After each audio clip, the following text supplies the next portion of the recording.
Hello everyone, Professor Kristol here. So I wanted to make a video talking about the Bush Doctrine, neoconservative foreign policy, and Bill Kristol's role within this ideology, and this really seemingly re-emerging ideology.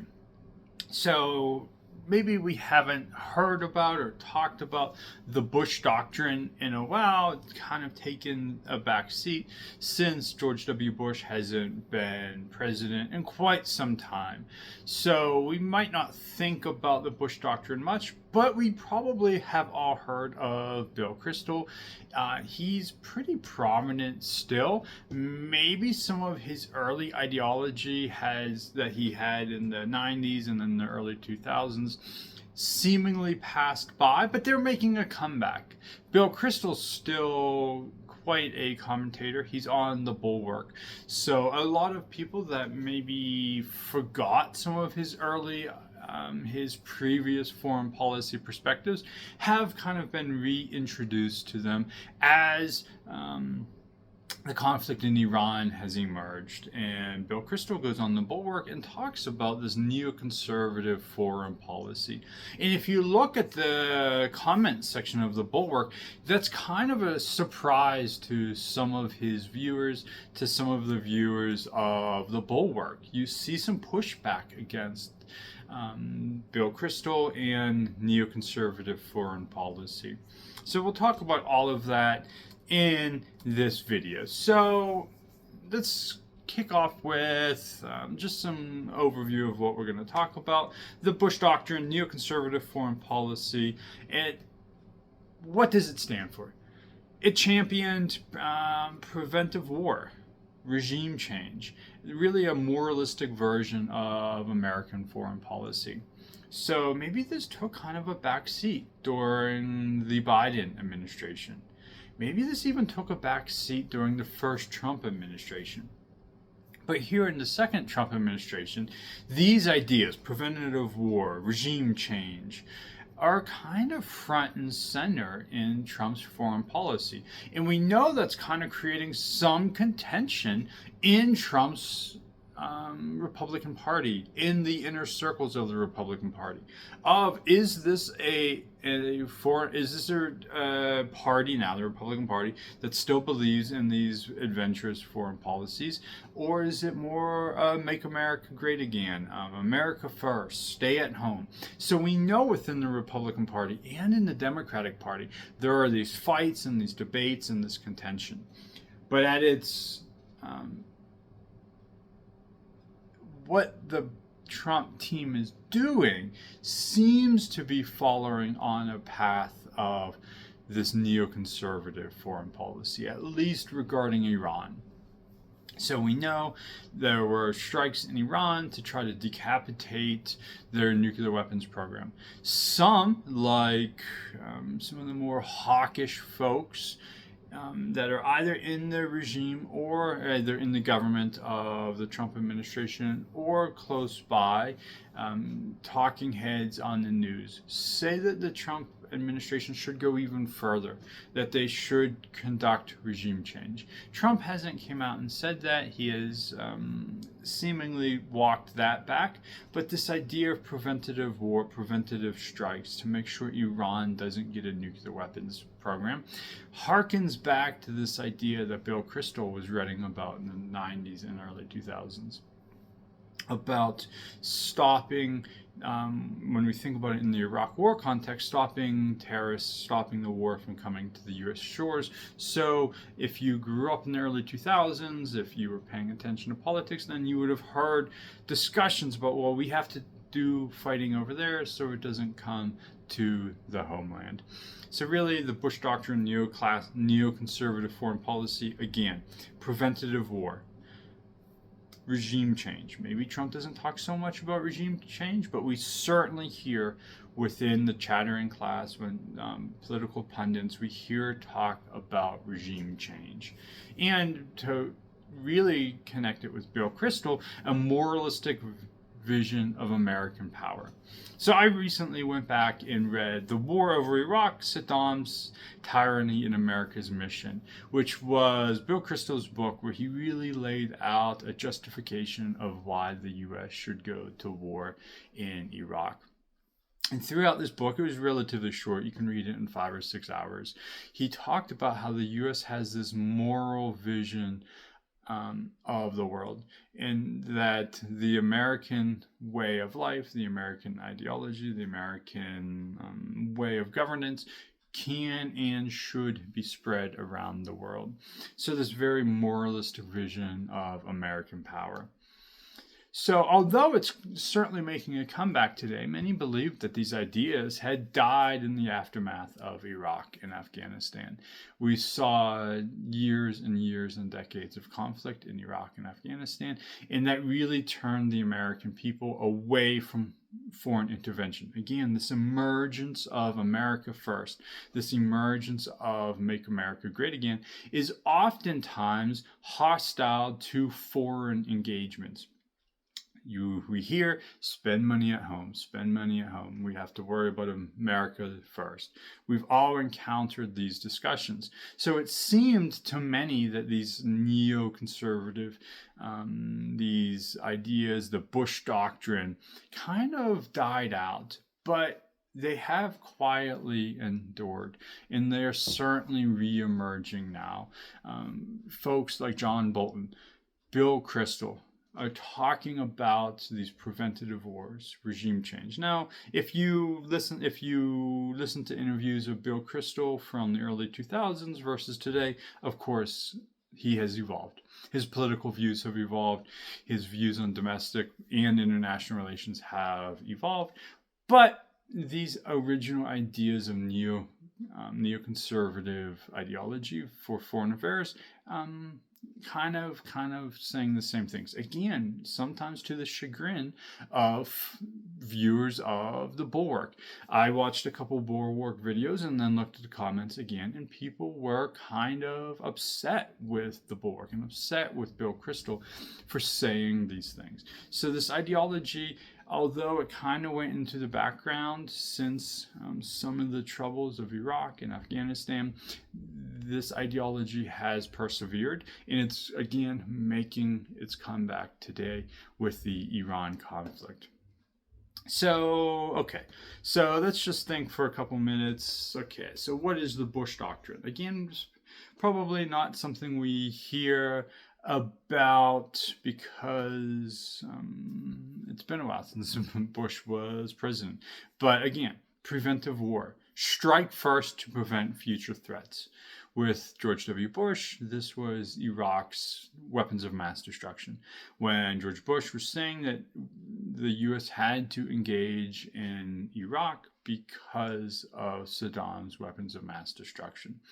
So going out telling people that Saddam was going to construct WMDs if we don't act now. It's only a matter of time before the homeland was struck. Another component of the Bush Doctrine was really this idea of unilateralism, willingness to bypass the UN, willingness to bypass allies, do things alone. The U.S. can do things by itself. A much different ideology than, say, Barack Obama had, who wanted a much more unified international stage where countries would work together to solve international problems. Bush's doctrine was, well, the U.S. can do it alone. So maybe we bypass our allies, maybe we bypass the UN, we try to get allies on board if they want to, but if not, the U.S. will do it again. An important piece here, and again, we can connect this with, say, the Bulwark, maybe not even just Bill Kristol, but some of the others on the Bulwark, is this idea of democracy promotion. Exporting liberal values, especially to the Middle East, was a hallmark of the Bush Doctrine. So to tie this with Bill Kristol, he talks about this today. You can find clips on YouTube from the Bulwark of Bill Kristol and some of his other colleagues. I don't know everyone that's on the Bulwark, But if you tune in to their foreign policy shows, they talk about how maybe it wouldn't be the end of the world if the Shah of Iran and if the leadership of Iran faced a turnover. That a more liberal government, not liberal like Bernie Sanders, but liberal as in respects to human rights and maybe market forces, and could grow in Iran. So we hear these ideas. We probably don't ever hear like the words Bush Doctrine talked about anymore, but this idea of democracy promotion, which was a hallmark of the Bush Doctrine, is making a comeback.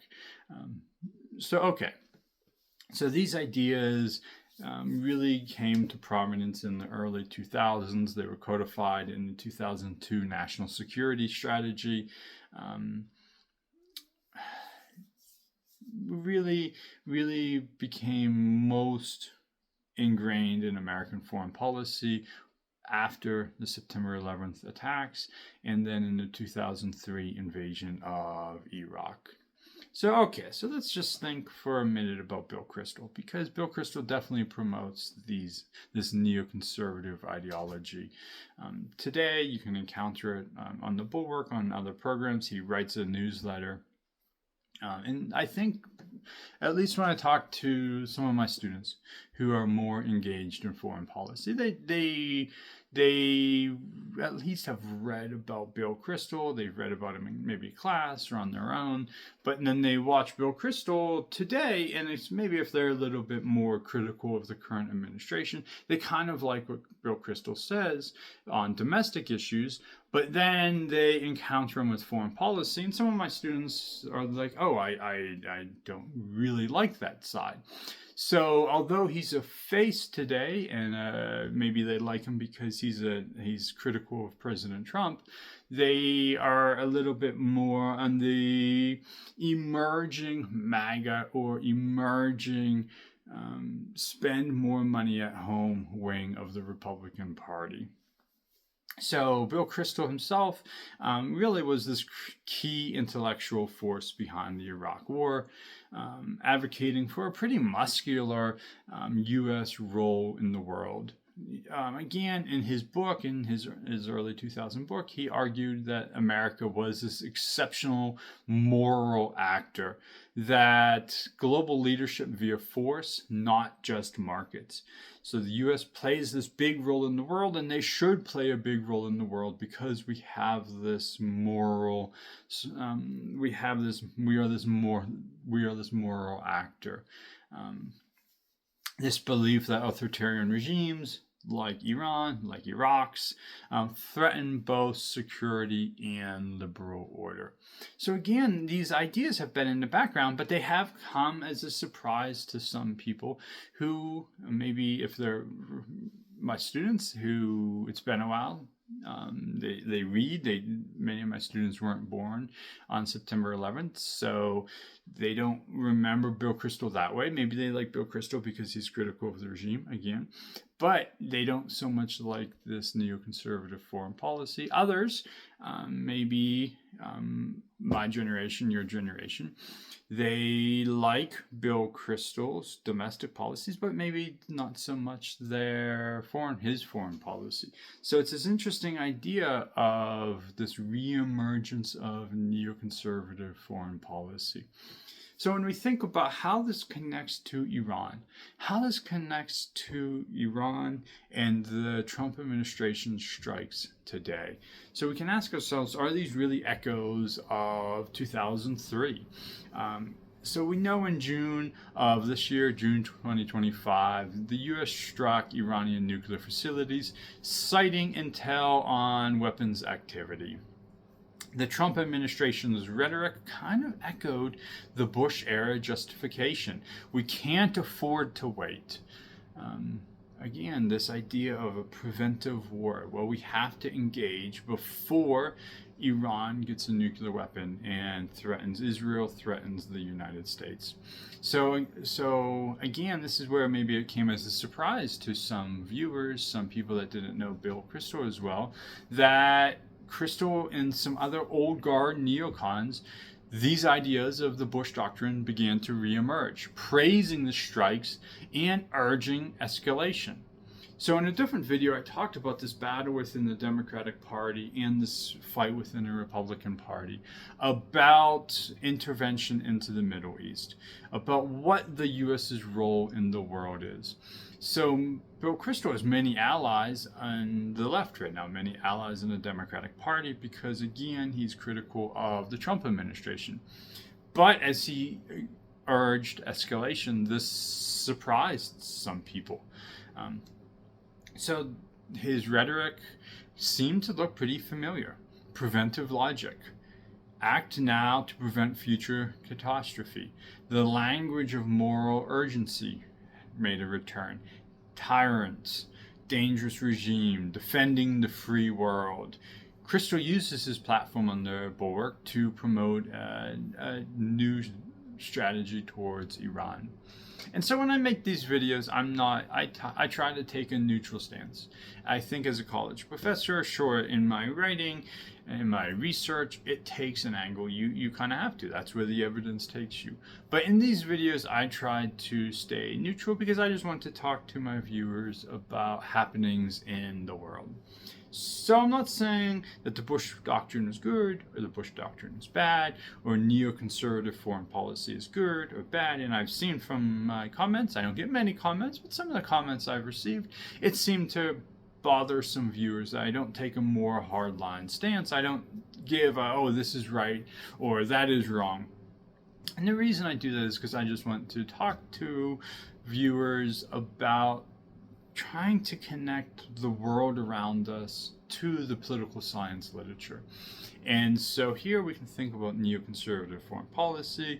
We can think about the legacy and the historical trajectory of Bill Kristol without having to come out and say, oh, I don't like or I do like Bill Kristol. Like that's just not what this channel is about.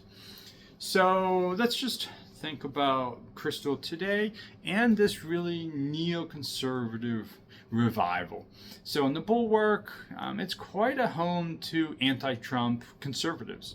If you listen to the Bulwark, it is by former Republicans, mostly Republicans that have left the party.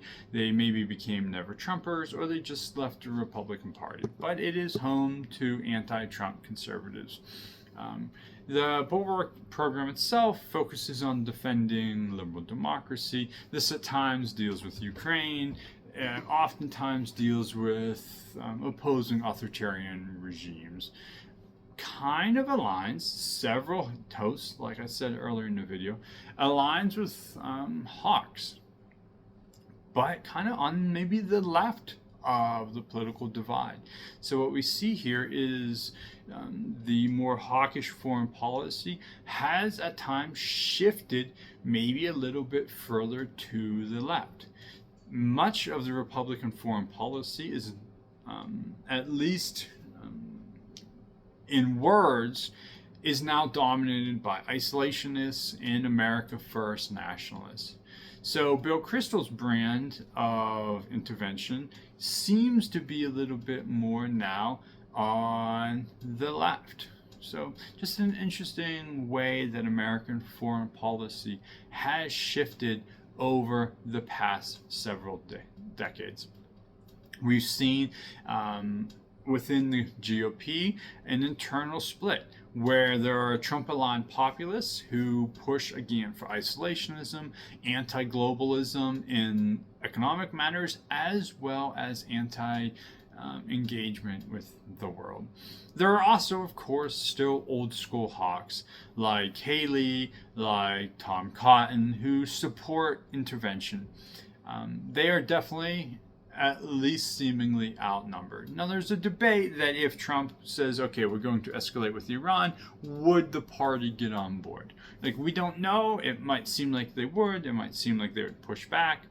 But right now, we certainly see that there is this divide within the GOP.